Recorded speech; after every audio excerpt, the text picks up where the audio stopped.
Nicolas Cloutier est avec nous maintenant.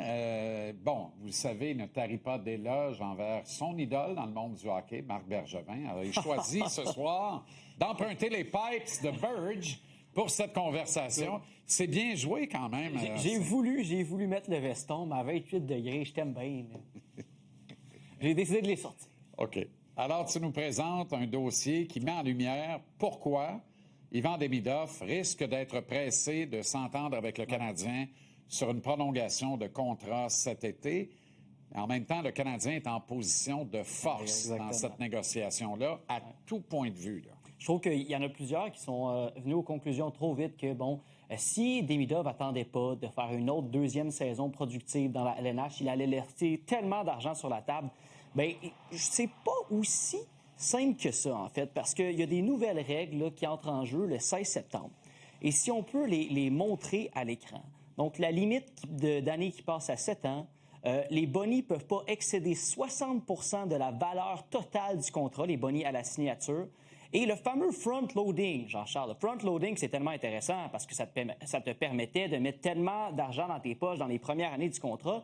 Mais maintenant, la pire année en termes de salaire sur ton contrat doit être 71 % de la meilleure année. Alors, carrément, tu ne peux presque plus front-loader. Et si Tu peux plus passer de 11 millions à 2 millions. Ben voilà. Mais tu sais comment ça marche, hein?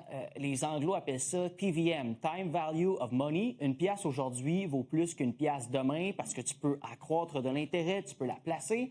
Alors, un joueur veut l'argent dans ses poches hier. Pas aujourd'hui, pas demain. Il aimerait ça l'avoir hier, donc le plus vite possible. Et si on peut vous montrer concrètement ce que ça donne. Donc, si on donne 9 millions par année à Demidov avant le 16 septembre, contrat de 8 ans, 72 millions, si tu lui donnes la même proportion de boni à la signature que Hudson, ça lui donne 55,9 millions en boni à la signature. Ça veut dire qu'il pourrait recevoir quelque chose là, juste avant la première année de son contrat. Là, il pourrait recevoir quelque chose comme 11 millions en boni à la signature avant même de jouer au hockey. Ce que Hudson va toucher là, en septembre. Exactement, en septembre. Il n'aura pas mis un patin sur la glace encore, là, les Hudson. Et là, après, si on donne 9 millions par année à Demidov après le 16 septembre, ça devient un contrat de 7 ans. On passe à 63 millions, évidemment. Mais regardez les bonis à la signature. On tombe à seulement 37,8 millions. Puis là, j'essaie de regarder l'envers de la médaille pour essayer de comprendre un peu le point de vue de ceux qui conseilleraient à Demidov d'attendre. OK, Demidov, là, énorme deuxième saison dans la Ligue, pas de sophomore slump, 80-90 points. On signe le 1er juillet 2027 dans le cas d'Ivan Demidov. 11 millions, donc ça c'est le premier, donc un contrat de 7 ans, 11 millions par année, 77 millions de valeur totale, 46,2 millions en boni à la signature. Pour ceux qui ont suivi, Jean-Charles, sur notre premier contrat de 9 millions par année avant le 16 septembre, sur 8 ans, on était à 55,9 millions en boni à la signature. Puis la valeur annuelle moyenne, là, était 2 millions en dessous à 9 millions par année.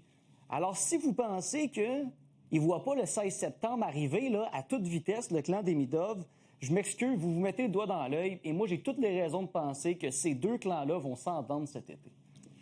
Et si Demidov s'entend sur une prolongation de contrat, ça veut dire que l'ensemble de la première vague d'avantages numériques du Canadien est sous contrat au moins jusqu'à 2030. C'est fou, ça, hein? Si on regarde Nick Suzuki, regarde les moyennes. La maison est en ordre, hein, Jean-Charles, force est de l'admettre. Là. C'est bien mené. Oui. Alors, Suzuki, Caulfield, Slafkovsky, Hudson, et là, Demidov compléterait le quintet. Il y en a là-dedans là, qui sont jusqu'à 2031. Demidov, il y a encore une année de contrat. Donc, s'il signe un contrat, il entrerait juste en vigueur, non pas en 2026-2027, mais en 27-28 qu'il commencerait. Donc, ce serait au-delà de 2031. Tout pour dire que le noyau là, du Canadien de Montréal et les meilleurs atouts offensifs, ils sont vraiment là pour rester. Et si tu veux bien aussi, Jean-Charles, on peut parler des statuts. Des statuts contractuels de Lane Hudson. Je ne sais pas si c'était prévu encore au plan. Là. Oh, il n'y a pas de problème. Oui, on a le temps. Pas de problème. Parfait. Je veux juste préciser, dans le cas de Demidov, là, le seul bémol là, sur tes excellents travaux et tableaux, moi, je pense qu'il ne touchera pas de 9 millions. Je pense que c'est Il va être sous la barre des 9 millions. Pour signer de là, je pense que c'est une priorité, comme Dobèche, que ça va se faire. Il y a d'autres priorités avant ça. Mais après le 1er juillet, on va régler ça rapidement. D'après moi, le Canadien est tellement en position de force. J'ai l'impression que ça va se régler probablement tout juste en bas de 9, mais Exact. ça ne touchera pas 9 millions. Bien, on dirait que je vois déjà venir ton rationnel, Jean-Charles, parce que tu compares à Lane Hudson. Lane Hudson est arrivé, Hudson, il avait notamment. gagné le quart 2 Exact. comme... C'est un défenseur qui avait fait 66 points, donc une production supérieure à celle de... Donc, Hudson, ce qu'il avait fait comme défenseur, comme recrue, ça le plaçait dans une classe plus select qu'Ivan Demidov comme Exact. attaquant. Exact. Alors, tu as absolument raison. Hudson, on disait, il n'y avait pas vraiment de levier dans les négos avec le Canadien l'été passé. Bien, Demidov en a encore moins. Et là, je veux juste vous expliquer, là, les deux ont le même statut. C'est joueurs autonomes avec compensation 10.2C. Pourquoi on est arrivé là? Qu'est-ce que ça veut dire? Ça veut dire qu'eux, ce ne sont pas vraiment des joueurs autonomes avec compensation à proprement parler lorsque leur contrat recrue est à échéance parce qu'ils ne sont pas admissibles à une offre hostile. Parce que eux, quand ils ont brûlé la première année, ils n'ont pas joué 10 matchs. Donc, ils n'ont pas les 3 ans d'expérience professionnelle nécessaires pour être admissibles à une offre hostile. Ça a fait en sorte que quand Hudson a négocié son contrat, bien, il n'y avait pas les coups des franches. Une autre affaire, par contre, lui, Hudson, il n'était pas collé à la date limite dont on parle du 16 septembre. Mais même s'il n'était pas collé, je peux vous dire que Claude Hudson, il a voulu régler ça tout de suite l'été passé. Pour bénéficier de ça. Exact, parce qu'on ne voulait pas avoir cette épée de Damoclès qui est cette date butoir du 16 septembre. Bien, l'épée de Damoclès, elle va être là dans le cas d'Ivan Demidov. Donc, c'est une autre raison là, pour mentionner, Jean-Charles, là, pour ajouter à ce que tu as dit, que Demidov, en fait, il y a un levier qui est encore moins important que celui de Lane Hudson. Et Lane Hudson avait un pouvoir de négociation qui était déjà moindre. Alors, tu as absolument raison de dire là, qu'on pourrait s'attendre à quelque chose en deçà de 9 millions par année. Et si on disait entre 8 et 9 millions par année, Absolument. je pense qu'on serait dans le bon. Très louable. Ouais. L'autre affaire qui est importante de préciser, parce que souvent on se lamente des nombreux désavantages du marché de Montréal. On fait fi de ça de plus en plus. Il y a un momentum positif, on a tourné ça de bord. Mais il y a un avantage quantifiable qui est non négligeable. Le joueur par excellence de tous ces contrats-là s'appelle Jeff Molson. C'est pas tous les propriétaires qui acceptent de fronter de l'argent comme ça plutôt que de faire de l'argent avec leur argent. C'est pas leur argent qui travaille. Ils prennent de leur argent qu'ils pourraient faire travailler pour en faire plus, puis ils la donnent à des joueurs en leur permettant eux autres de faire travailler leur argent pour en faire plus. Il n'y a pas beaucoup de propriétaires dans la Ligue nationale qui accordent ce privilège à leur directeur général.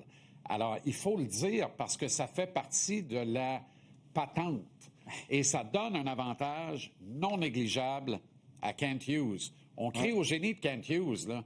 Kent Hughes, c'est un brillant, c'est un ancien agent. Il le sait très bien. Alors, lui, là, le plus gros coup de génie de Kent Hughes, ça a été de convaincre Jeff Molson de dire on va faire des gros chèques en début d'année. Tu l'auras pas d'impoche, ton argent, mais ça va nous permettre de les payer un peu moins cher, d'avoir un meilleur club, puis de nous rapprocher de la Coupe Stanley. Jeff Molson, quand il accorde ce privilège à Kent Hughes, ce qu'il dit, c'est mon objectif, c'est de gagner la Coupe Stanley. Chapeau aux propriétaires du Canadien. Tu as tellement raison. Luke Hughes, l'an passé, il signe pour 9 millions fois 8 ans. Combien en bonnet à la signature? C'est pas beaucoup, hein? Non, zéro. Zéro. Propriétaire au New Jersey. Voilà. Exactement.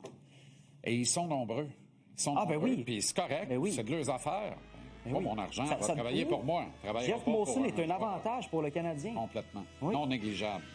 OK, Nico. Excellent travail. Merci. On te lit sur le tvrsport.ca. C'est également dans le Journal de Montréal et le Journal de Québec.